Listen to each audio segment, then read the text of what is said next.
Have you ever looked at yourself in the mirror and felt that silent frustration, that tightness in your chest that whispers, I could have been so much more, if only I wasn't scared to fail? That's how this story begins. Not with a hero, not with a winner, but with an ordinary guy named Arav, who once believed that failure was the worst thing that could ever happen to him. Arav was the kind of person who lived by other people's expectations. Born in a middle-class home, he wasn't poor, but he was trapped in the invisible chains of fear. The fear of letting his parents down, the fear of being laughed at by friends, the fear of not becoming successful enough. He wasn't lazy, he wasn't talentless, he was just scared, scared to take the first step, scared to be judged, scared to fall, and that's what quietly destroyed him from within. Every morning, he woke up with a plan in his head, a plan to do something great, something different, but by evening, that plan was buried under self-doubt and hesitation. He would tell himself, what if I fail? What if it all goes wrong? And that sentence became the reason his dreams stayed locked inside his mind for years. And that sentence became the reason his dreams stayed locked inside his mind for years. You see, fear of failure doesn't shout. It whispers. It sits quietly in your brain and convinces you that playing safe is smarter. It doesn't push you down. It makes you sit still until your life slowly fades into average. Arav had dreams. He wanted to start a small design studio. He had ideas that could have easily worked. But every time he got close to starting, he imagined people laughing. He imagined losing money. He imagined hearing his parents say, "We told you it wouldn't work." So, he didn't start. He just kept preparing, always preparing, never acting. Months passed, then years, and one night, sitting on his rooftop, Arav realized he'd been living in preparation mode for nearly 5 years. That night, he whispered, "I'm scared of failing, more than I want to win." And the truth hit him like a wave. That fear had already made him fail, without even trying. The next morning, something inside him shifted. It wasn't confidence. It wasn't bravery. It was more like disgust. Disgust at the fact that he was living half a life. He decided to do one small thing differently. To act, no matter how scared he felt. He didn't open a big studio right away. He just started posting his small design work online. The first few posts, barely anyone noticed. A few likes, a few polite comments, and then silence. He waited, hoping people would see his potential. But the internet doesn't care about potential. It only notices persistence, and persistence requires courage. 3 months later, after dozens of unnoticed posts, Arav's motivation started fading again. He thought, maybe I'm just not good enough. That's when failure started whispering again. That cruel, familiar voice saying, "See, you tried, and it didn't work." But this time, something was different. Instead of quitting, he decided to face the voice. He sat down with a notebook and wrote something brutally honest. "I've already failed 1,000 times in my head. I might as well fail for real." That sentence changed everything, because the truth is, mental failure feels just as painful as real failure, but gives you nothing in return. So, if you're going to feel pain anyway, why not earn it by trying? So, Arav kept posting, kept learning, and eventually started getting small freelance projects. Tiny jobs, but they were his wins, his efforts. Still, the bigger fear hadn't left. He wanted to scale, to make his studio official, but the thought of doing it full-time scared him again. That's when life decided to test him. One day, his manager at his day job called him into the cabin and said, "Arav, the company's downsizing. I'm sorry, but we have to let you go." For a moment, everything inside him froze. Fear hit him harder than ever before, but strangely, he also felt a strange kind of relief. It was like life had removed his safety net for him. For the first time, failure wasn't something to avoid. It was something he was already living through. And that realization was liberating. When you've already hit the floor, you stop fearing the fall. He decided, if I'm already jobless, I might as well bet on myself. And that's exactly what he did. He used his small savings, took a rented room, and turned it into his mini studio. His first few months? Brutal. Rejections, clients ghosting, late nights, zero money. But deep inside, he felt alive. Because he wasn't running away anymore, he was facing failure head on.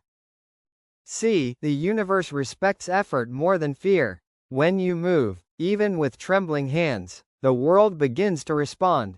Slowly, one client turned into two, two turned into five, and then one day, out of nowhere, a big company noticed his design post on social media and reached out for a project. But it wasn't luck, it was courage, the courage to keep going when failure was screaming in his ear. And here's where the first real lesson appeared. Failure is not the opposite of success. It's the training ground for it.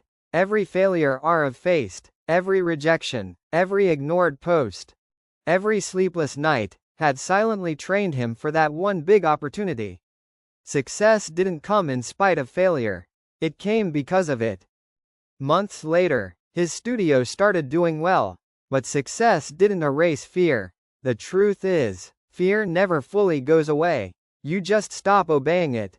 Arav still had moments of doubt, still had bad days, but he learned something powerful. Fear loses power when you act while feeling it. One evening, he got invited to speak at a small college event about overcoming fear of failure. Standing on that stage, he felt nervous again. His hands were sweating, his throat was dry. For a moment, that old voice whispered, "What if you mess up in front of everyone?" But this time, he smiled, because he understood that fear wasn't his enemy, it was just a signal that he was growing. He started his speech with a line that everyone in the room remembered: "Fear isn't there to stop you. It's there to test if you're serious." And that became his second major lesson. Every person who has achieved something extraordinary once stood exactly where you are, scared, unsure, and unprepared. But they moved anyway. The difference between dreamers and achievers isn't confidence, it's movement. Years passed, and Arav's studio turned into a small but respected brand. He began mentoring young designers who were stuck in the same fear he once lived in. He often told them, "Fear of failure is like a shadow. You can't fight it, you can only walk toward the light and let it fade behind you." One of his students once asked, "What if I try my best and still fail?" Arav smiled and replied, "Then you'll still be ahead of the ones who never tried." That's when the third lesson clicked. Failure is not permanent, quitting is. If you fail and keep learning, you're still in the game. But if you quit, the game's over forever. Let's be real, everyone fails. The only question is, do you let failure define you or refine you? Arav chose refinement, and the more he learned, the more fearless he became. Because fear is strongest in ignorance. The moment you understand failure, when you've faced it and survived, it loses its teeth. But life had one more test for him. A year later, his studio faced a huge setback. A project he invested months in got cancelled at the last moment. The client withdrew, leaving him with massive losses. His team was demotivated. For a week, he barely slept. Fear came crawling back, whispering again, "Maybe you were never meant for this." But this time, Arav didn't react emotionally. He treated it like data, like feedback. He said to himself, "Okay, something went wrong. Let's find out why." He analyzed, restructured, cut costs, talked to his team, and bounced back within months. That's when he realized something that became his fourth core lesson. Fear disappears when you replace emotion with analysis. If you stop panicking and start observing, failure becomes a teacher instead of a monster. He often said, "The bravest people aren't those who never fear. They're the ones who understand fear and use it as fuel." And that's exactly what he did. He used fear as direction. Every time he felt scared, he took it as a sign that something important was waiting beyond that discomfort. Eventually, Arev's story started spreading online. Not as a success story, but as a story of survival, of someone who refused to surrender. And that's what truly inspired people. Because deep down, people don't connect with perfection. They connect with honesty, with struggle, with vulnerability. The truth is, every successful person you admire is just a collection of past failures that didn't stop moving.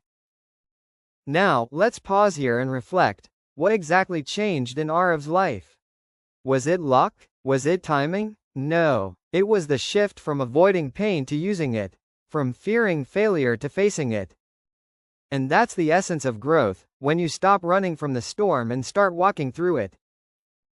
He once said in an interview, "I used to think success meant winning. Now I know success means not stopping, even when you lose." And that became the final takeaway from his journey. Courage doesn't mean you're fearless. It means you've learned to move with fear in your pocket. Today, Arev's studio employs dozens of people.